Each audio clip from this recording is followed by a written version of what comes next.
Hello everyone. आज हम करने जा रहे हैं एक्सरसाइज 7B।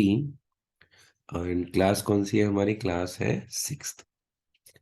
तो इसमें अगर हम देखें, पहला क्वेश्चन क्या दिया हुआ है आपको? A B C D की वैल्यूज दी हुई हैं। एंड आपको जो है ये एक्सप्रेशंस हैं, इनमें वैल्यूज निकालनी है। वो कैसे निकालते हैं? तो सबसे पहले हमें ये मालूम होना चाहिए कि एक्सप्रेशन क्या होता है। ठीक है, तो जैसे हमने ये लिखा A B C + C D E। ठीक है, तो यहाँ पर ये एक एक्सप्रेशन है। ये क्या है? एक एक्सप्रेशन। लेकिन इंडिविजुअली अगर हम बात करें ABC क्या है, तो इसे हम टर्म कहेंगे। क्या कहेंगे इसे हम? ये आपकी एक टर्म बन गई। ये चीज आपको याद रखनी है। इसी तरीके से CDE भी आपकी क्या है? एक टर्म।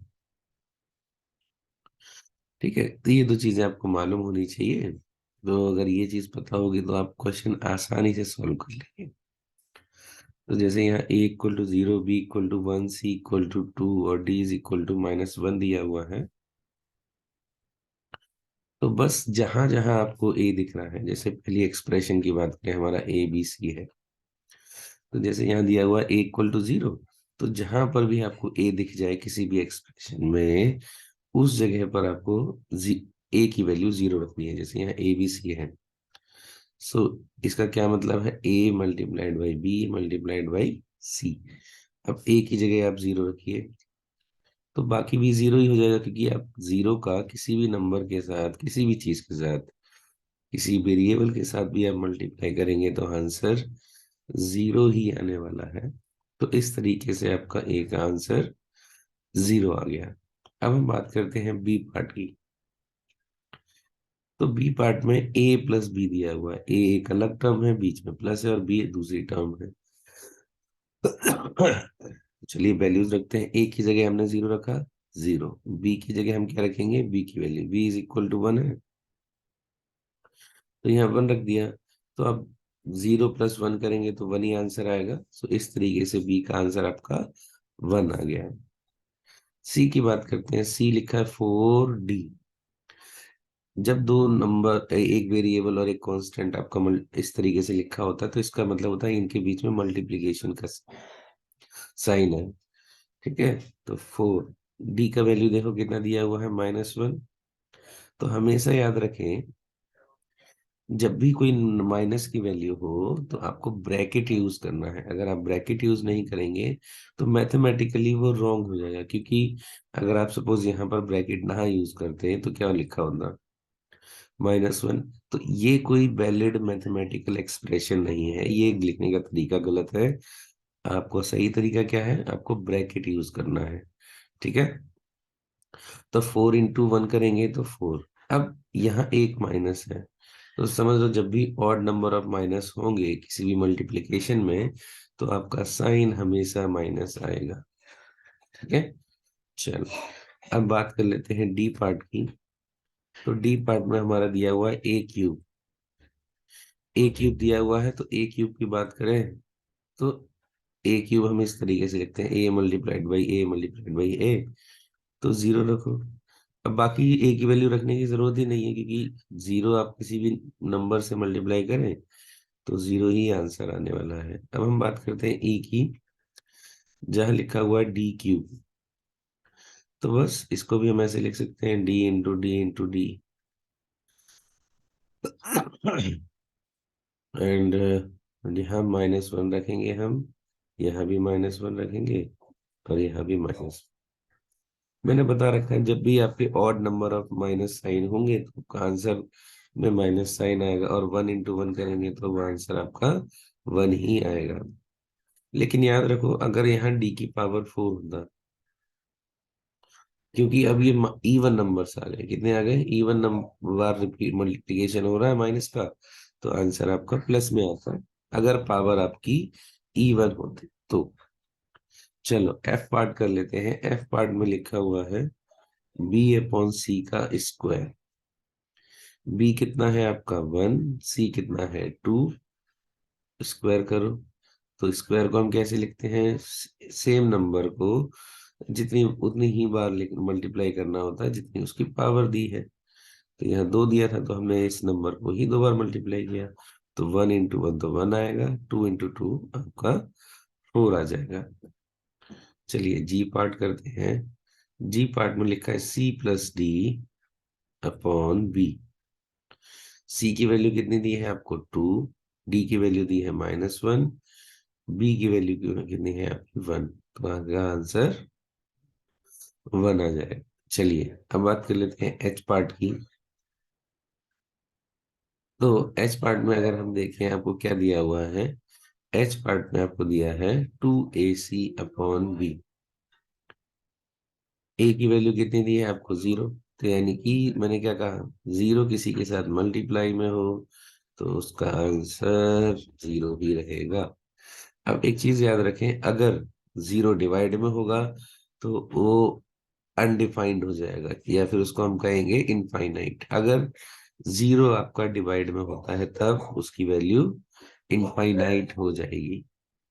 चलिए अब हम बात कर लेते हैं आई पार्ट की। आई पार्ट में दिया हुआ है बी अपॉन बी प्लस सी। बी की वैल्यू रखते हैं 1, 1 सी की वैल्यू कितना है 2 रखा, 1 अपॉन 1 प्लस 2 3। जे पार्ट देख लेते हैं, ए अपॉन बी है, ए आपका 0 है तो यानी कि फिर से सारा का सारा 0, तो आंसर आपका 0 आ गया। चलिए क्वेश्चन 2 की बात कर लेते हैं। क्वेश्चन 2 में लिखा है at the following algebraic expression. तो आपको एक चीज याद रखनी है, एडिशन के मैंने रूल्स बता रखे हैं पहले से ही, चलो मैं दोबारा बता देता हूँ। आप एक कांस्टेंट को दूसरे कांस्टेंट के साथ नॉर्मल मैथ्स के रूल यूज करके आप ऐड कर सकते हो, लेकिन वेरिएबल्स में ये चीज अप्लाई नहीं होती है। तो वेरिएबल्स में क्या करना है, सेम वेरिएबल को ही, सेम वेरिएबल, ठीक है, एक जैसे वेरिएबल, सेम वेरिएबल ही ऐड होंगे, ये चीज याद रखो। अब सेम वेरिएबल से क्या मतलब है कि उनका दिखना, जैसे मान लो ए स्क्वायर लिखा है तो ये ए स्क्वायर वाली टर्म्स के साथ ही आप ऐड कर सकते हो, जैसे 7a² और ए स्क्वायर नॉर्मल ऐड कर सकते हो। और दूसरी चीज, जैसे कोई नंबर नहीं लिखा है तो वहां आपको 1 मानकर चलना है। तो जैसे 7a² और ए स्क्वायर कितना हो जाएगा 8a²। इसी तरीके से अगर अब मैं ये कहूँ यहाँ पर लिख दूं 7a, तो आप 7a को 7a² के साथ ऐड नहीं कर सकते। क्यों? क्योंकि दोनों वेरिएबल अलग अलग हैं, दोनों वेरिएबल मतलब दोनों टर्म्स अलग अलग हैं। अगर आपको ऐड करना है तो उनकी पावर, उनका वेरिएबल, ये दोनों चीजें सेम होनी जरूरी है। क्या क्या चीज होनी सेम जरूरी है, पावर एंड दूसरी चीज वेरिएबल। ये दो चीजें अगर आपकी सेम होंगी तब आप नॉर्मल मैथ के रूल अप्लाई कर सकते हो। ठीक है। तो चलो सॉल्व कर लेते हैं ए पार्ट। ए पार्ट में ऐड करना है y कॉमा वाई लिखा है, तो दोनों वेरिएबल सेम है। तो बस नॉर्मल, अब मैंने क्या कहा था, अगर जैसे कोई नंबर नहीं लिखा है इन वेरिएबल्स के आगे तो यहाँ 1 मानकर चलना है, तो 1 प्लस 1 2 हो जाएगा, 2। अब वेरिएबल कौन सा y है तो यहाँ लिख दो y। बस हो गया सॉल्व। चलो अब बात कर लेते हैं बी पार्ट की। बी पार्ट में अगर आप देखेंगे तो क्या दिया हुआ है आपको, 6a 2b, 6a 2b। ठीक है। अब एक जैसे वेरिएबल्स को एक तरफ लिख लो, 6a और ये a है, तो 6a + a + 2b। 6 और यहाँ कुछ नहीं लिखा तो इसका क्या मतलब हुआ 1, तो 6 + 1 7a प्लस।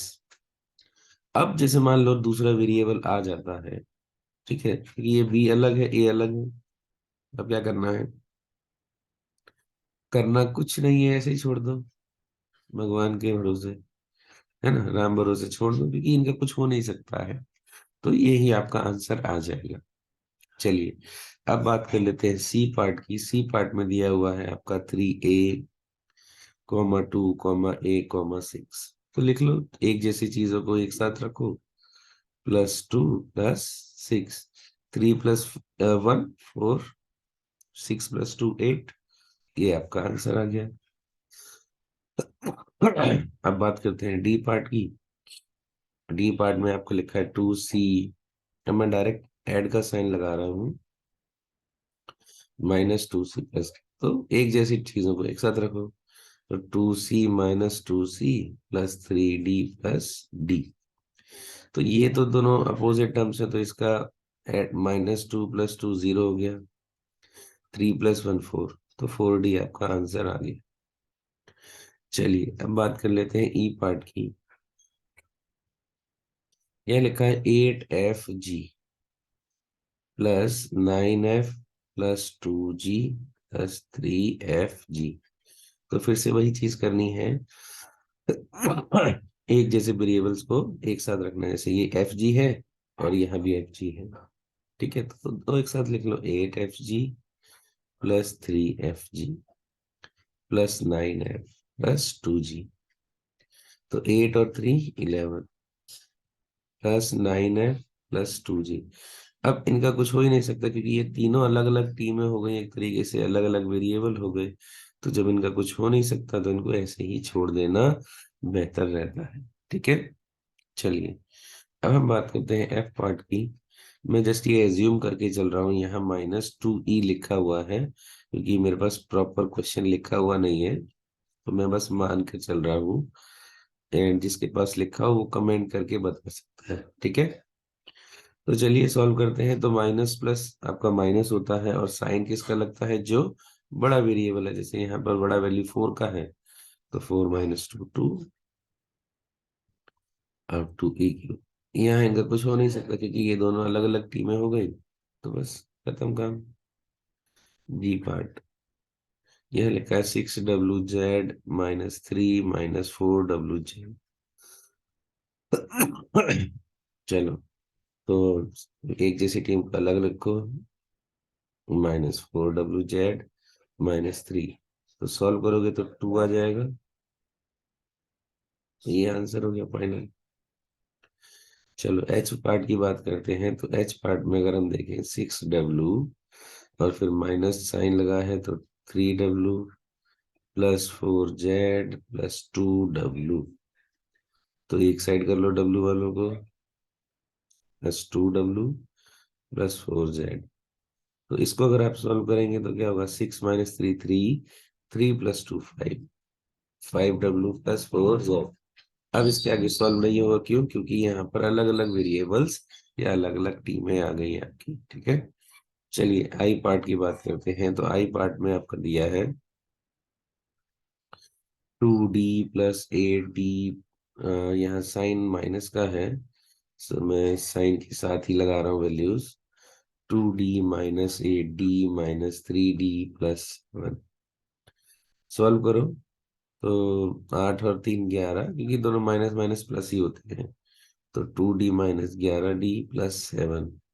अब माइनस करोगे तो -9d प्लस 7। माइनस साइन क्यों आएगा, क्योंकि यहाँ पर प्लस माइनस तो माइनस ही होगा, लेकिन जो वैल्यू बड़ी होती है साइन उसका आएगा। ठीक है, चलो जे पार्ट कर लेते हैं।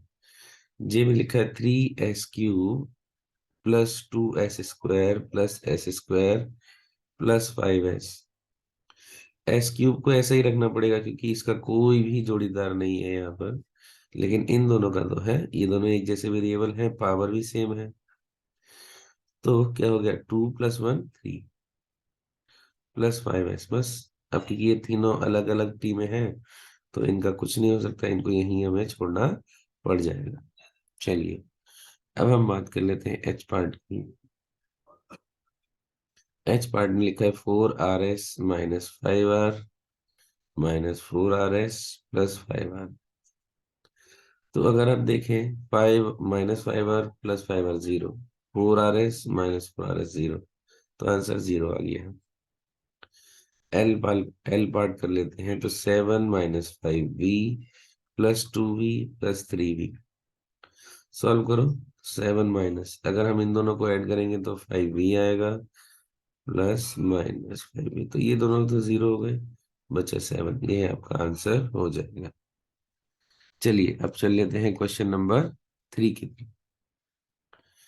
3 में अगर हम देखें तो क्या लिखा हुआ है, सब्ट्रैक्ट करना है second expression from the first, यानी कि पहली वाली से दूसरे को माइनस करना है। तो चलो, माइनस में भी सेम रूल रहेंगे, आपकी पावर सेम होनी चाहिए माइनस करने के लिए, और दूसरा वेरिएबल या कह लो आप उनकी टीम सेम होनी जरूरी है, तभी आप उन्हें सॉल्व कर सकते हैं।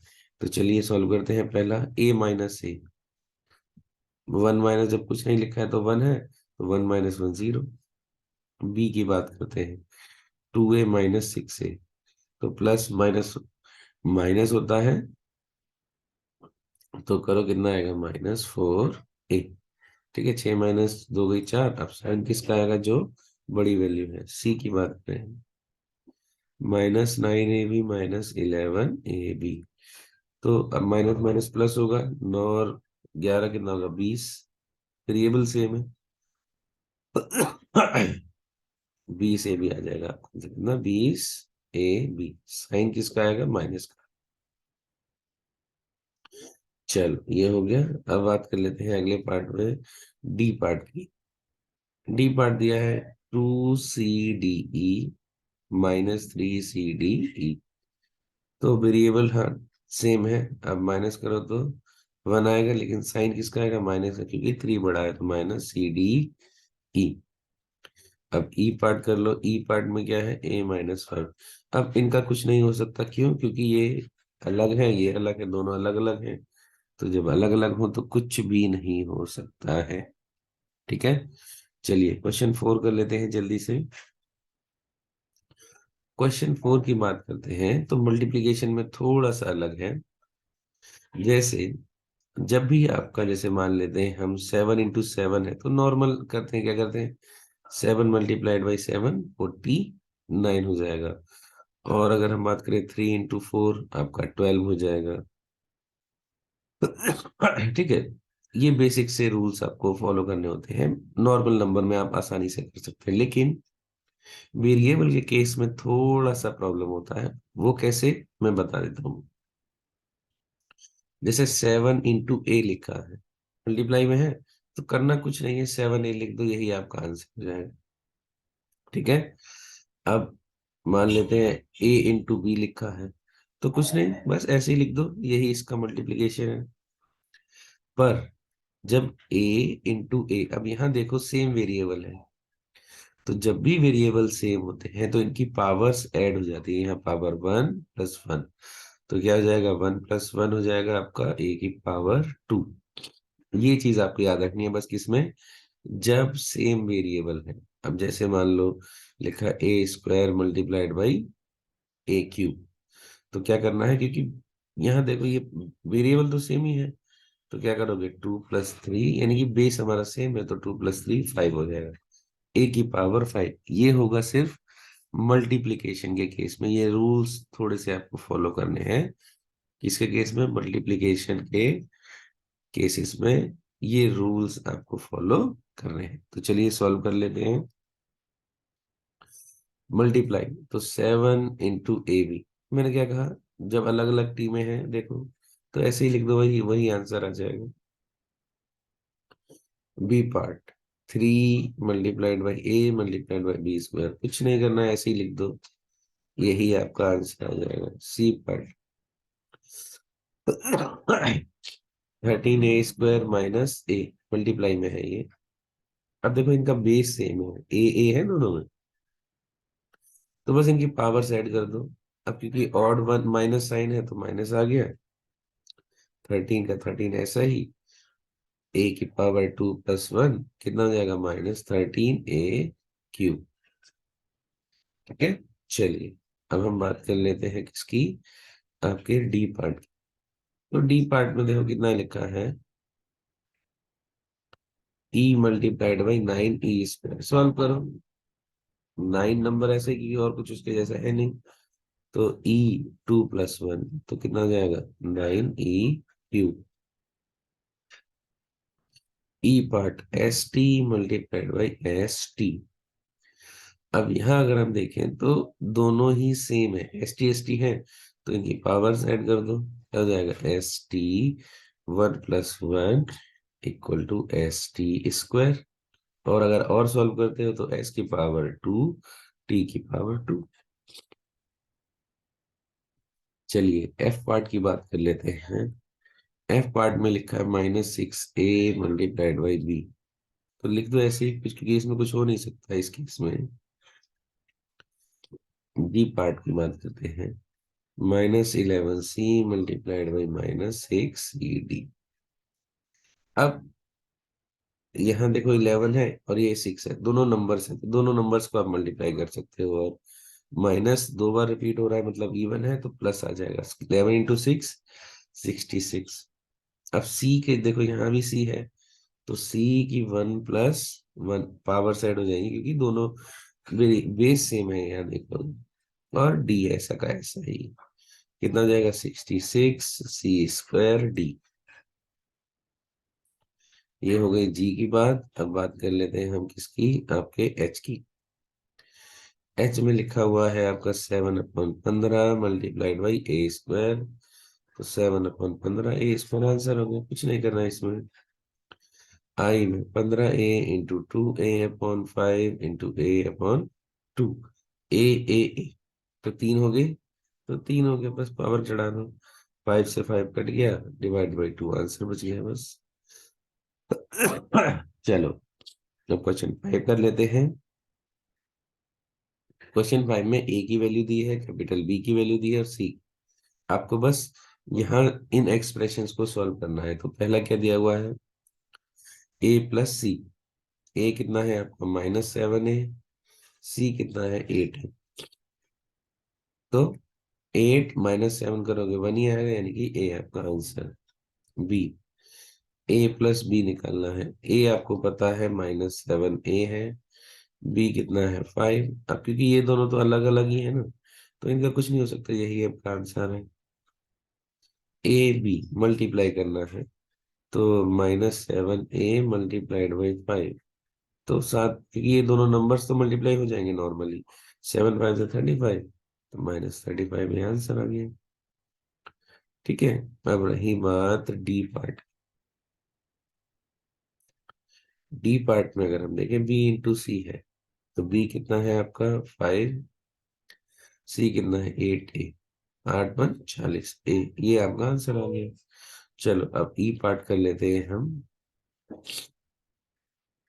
ई पार्ट, ठीक है। हमने ए प्लस बी तो निकाल रखा है, सॉल्व कर रखा है, और ए प्लस सी भी निकाल रखा है। ए प्लस सी की बात करें तो वो कितना होता है, हमें सॉल्व ये करना है। ए प्लस बी की वैल्यू हमारी कितनी है आपकी, -7a+5। सी बस यहाँ रखना है, दैट इज 8a।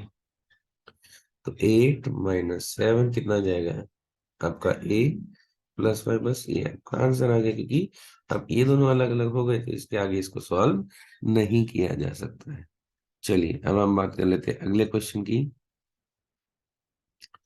6th में वही सॉल्व ही करना है, तो चलिए सॉल्व कर लेते हैं। a = b+c। b कितना है आपका 6a, c कितना है आपका -1। ठीक है, तो सॉल्व करो। 6 - 1, अब कुछ हो नहीं सकता ना, क्योंकि ये तो अलग अलग टीमें होगी, तो 6a - 1 answer. B part, a minus b है। a कितना है -3a, b कितना है 6a। दोनों माइनस माइनस प्लस होता है, 6 और 3 9, माइनस का साइन। ये रही बात बी पार्ट की। अब बात कर लेते हैं सी पार्ट की। ए बी और रखो, -3a मल्टीप्लाइड बाई बी कितना है आपका 6a मल्टीप्लाइड बाई -1। नंबर्स पर नंबर्स का 6×18, और माइनस दो बार रिपीट हो रहा है मतलब प्लस हो जाएगा। 6×18 और ए पावर्स ऐड हो जाएंगी, क्योंकि बेस सेम है। तो 18a² आपका आंसर आ जाएगा। अब बात कर लेते हैं हम कौन से पार्ट की, अब हम बात करते हैं डी पार्ट की।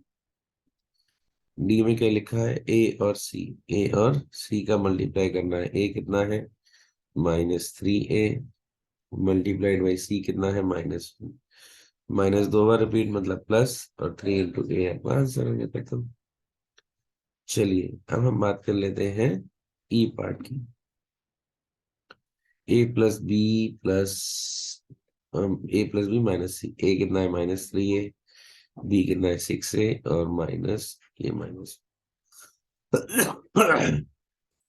और 6 - 3, क्योंकि वेरिएबल टर्म सेम है देखो, तो 3 आ गया। अब माइनस माइनस जब भी ब्रैकेट के बाहर माइनस हो तो अंदर के साइन चेंज कर दो, तो अंदर कितना माइनस था तो प्लस हो गया, प्लस ये आपका आंसर है गया। चलिए अब जल्दी से कर लेते हैं हम 7th question. 7, complete the table if a is a whole number less than 5, यानी कि यहाँ पर ए आपको होल नंबर लेना है। जैसे यहाँ ए लिखा है तो ऊपर वाली जगह पर यहाँ पर लेस देन 5 जीरो आ गया, मान लो जीरो ले लिया, तो a+3 की वैल्यू निकालनी है, यानी कि 0+3 कितना हो जाएगा 3। ये बस आंसर आ गया, ऐसे ही करना है। दूसरे केस में मान लेते हैं, दूसरा होल नंबर ले लेते हैं 1, ठीक है। तो 1+3, क्योंकि ए की जगह हमने 1 लिया ना, ए की वैल्यू, तो a+3 कितना, यानी कि 1+3 आपका हो जाएगा 4। इसी तरीके से हम दूसरा होल नंबर ले लेते हैं, 2 ले लेते हैं। तो अब यहाँ पर a की वैल्यू हो जाएगी 2, तो 2+3 5। अब यहाँ 3 ले लेते हैं, तो 3+3 6। तो इस तरीके से वैल्यूज आपकी चेंज हो जाएगी। अब अगर हम यहाँ 4 लेंगे, तो 4+3 7 आ गया आंसर, तो ये 7th का आंसर है। अब बात कर लेते हैं 8 की। अब ए इंटीजर है, बस वो -3 से बड़ा है और 3 से छोटा है, तो हम -3 से बड़ा ले लेते हैं, आपका जो है 0 से ले लेते हैं, चलो, क्योंकि वो इसके बीच में आएगा। अगर हम a 0 लेंगे तो यहाँ पर आपका -1 हो जाएगा, क्योंकि 0 जब a की जगह रखोगे तो 0 किसी भी नंबर के साथ मल्टीप्लाई करो वो तो 0 हो जाएगा, बाकी बचा कितना -1। अब a की वैल्यू हम 1 रखते हैं, तो यहाँ 1 रखेंगे तो 10 × 1 1 हुआ, और तो 10 × 1 10, -1 आपका आ जाएगा 9। ऐसे चलो मैं एक बार सॉल्व करके दिखा दूं। 10 a की जगह हमने रखा 1 रख दिया, -1, तो 10 × 1 10 -1, ठीक है। आपका आ जाएगा 9 आंसर, इस तरीके से है, ठीक है। इस तरीके से अगर हम ले लें, अब हम ले लेते हैं यहाँ पर 2 ले ली सपोज, तो जब हम यहाँ 2 ले लेंगे तो 10 × 2 -1 20, -1 यहाँ आ जाएगा 19। अब हम देख लेते हैं अगले में। अब 3 तो ले नहीं सकते क्योंकि 3 से छोटा होना चाहिए, और -3 से बड़ा, तो -2 ले लेते हैं। तो 10 × -2 -1 कितना हो जाएगा -20, -1 यानी कि -21। तो यहाँ जब हमने -2 लिया तो ये हो जाएगा -21। एक रह रहा है, चलो -1 ले लेते हैं हम। जब हम 10 × -1 करेंगे, -10, और ये -11, तो ये आपका आंसर आ जाएगा कितना, -1 लिया था तो उसके सामने इसकी वैल्यू आपकी हो जाएगी -11। चलिए अब हम अगला पार्ट सॉल्व कर लेते हैं। लास्ट 2 क्वेश्चंस रह रहे हैं, 9 और 10। तो 9, what will be the age of a child after y years if his age now is 10। सो ये बहुत सिंपल सा आंसर है इसका। इनके अकॉर्डिंग ये कहना चाह रहे हैं, मान लो अगर मैं ये कहूँ आज मेरी एज 5 साल है, तो अगले 5 साल में कितनी होगी, तो सिंपल से हम क्या करेंगे, ऐड ही तो करेंगे, 5 + 5 10 साल, है ना। तो वही सेम चीज पूछी। अब यहाँ नंबर नहीं दिया है, क्या रखा कि वाई ईयर्स बार, अब वो वाई क्या है हमें नहीं पता है, तो हम उसे वेरिएबल मान लेंगे, ठीक है। अभी एज कितनी है उसकी 10, अभी एज कितनी है 10, आफ्टर वाई ईयर्स पूछा है तो वाई ईयर्स ऐड कर दो, 10 + y, यही आपका आंसर हो जाएगा। वाई की जब वैल्यू दोगे तो वो आपका आंसर आ जाएगा, ठीक है। अब हम बात करते हैं 10th की। ए ईयर हैज 12 मंथ, मतलब एक साल में आपके कितने होते हैं, 12 मंथ्स होते हैं, ठीक है। How many months are there in k years, तो अगर हम यहाँ के लिखेंगे तो यहाँ पर भी के लिखो, 12 × के, तो यही आपका आंसर आ जाएगा, 12 के मंथ्स आपका आंसर आ जाएगा।